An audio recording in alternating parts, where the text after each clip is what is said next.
Hey guys, we're doing a 12-part series on the 12 chapters of the book of Ecclesiastes. Today we're in chapter 2, and I would say that the heading for chapter 2 maybe is a question. And the question is, if Solomon could have it to do all over again, would he still wish for wisdom? We know it was a good wish when God said, hey, I'll give you whatever you want.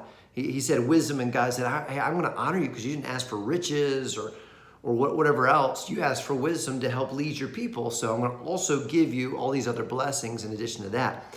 But in chapter 2, Solomon essentially says three different things. In the first part of it, he says, listen, I set out to have everything, and I got everything. I had more than anybody else in the earth probably has ever had, and it didn't really satisfy. And I realized it was all going to eventually go away, and that's what he says in the next section.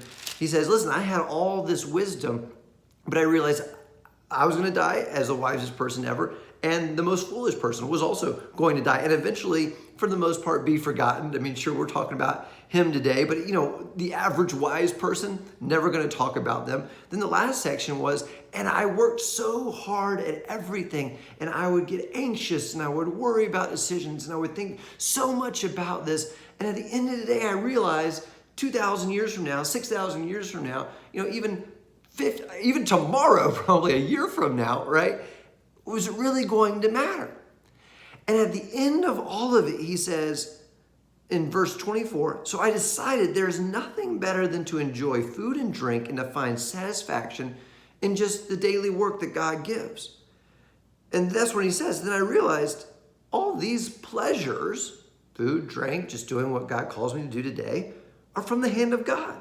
For who can eat or enjoy anything apart from God? God gives wisdom and knowledge and joy to those who please him. And so his conclusion, I believe, I don't know that he's talking about regretting the wish that he made, but I believe his conclusion is this. At the end of the day, this wish for wisdom so he could lead the people better was absolutely from a great heart. It was a great wish. But what he's saying is, even that isn't what life's all about. At the end of the day, he says, listen, God is completely in control.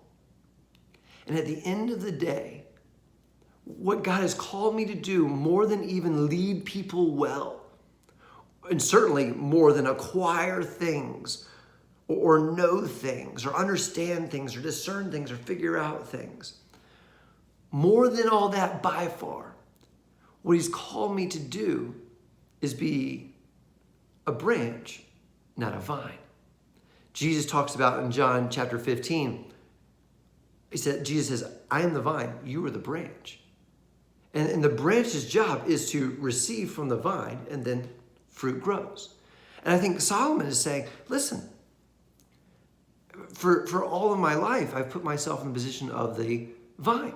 I've got to lead well. I've got to produce. I've got to do all these things that he lists out. And at the end of the day, God's in control. At the end of the day, it's all up to God. At the end of the day, what God has really invited me to is not to orchestrate all of life, but to receive all that comes from him, which is what he says in these last verses of chapter 2. And so, therefore, what we should really do is live one day at a time, receiving the invitations from God, responding to the invitations of God, enjoying the life that God gives me today. This is the start of my day today. After some time with God and making this video, I have no idea what today holds. I think I know what it holds. I think that, hopefully I use some wisdom to make good decisions about it. Right? I've planned something out. But and I know that can completely, radically change. So Solomon says it's somewhat meaningless to think that we're in control. And what's much more important is to look at it today and go, you know what? I have no idea what's going to happen. For the most part, my wisdom is pretty meaningless. For the most part, all the things that I have, because I could not have them in the next moment, I could lose them all, it's fairly meaningless. Doesn't mean they don't have value. Doesn't mean I don't value them. But it just means that's not the right thing to depend on. That's not the right thing to find my satisfaction from, my contentment from. Instead, it's God. Where I just go, God, I have no idea what today holds for real, like to be truly real. but I know that you're there, and I know that you're here. So I'm going to rest and enjoy and sit in and abide in what you give me today, in this moment, each moment. And that's more than enough. Just to enjoy what you've given me in this moment and each moment. And that's what Solomon challenges us to do. So maybe what would his wish be? Maybe his wish would be, if he did change it, instead of wisdom, maybe he'd say, I want to be the best branch there's ever been. I want to abide better than anyone has ever abided in you, God. I want to just be in such relationship with you, God. I want to be so in love with you, God. I want to receive your love, God. I'm just fully enjoying you in every moment. If he'd done that, there probably wouldn't have been 700 wives and 300 concubines. If he'd done that, he wouldn't need to build temples to all these different gods of his different wives. If he'd done that, he wouldn't have gotten off track the times he got off track in his life. He just would have been enjoying God one moment at a time, receiving from him. Consider.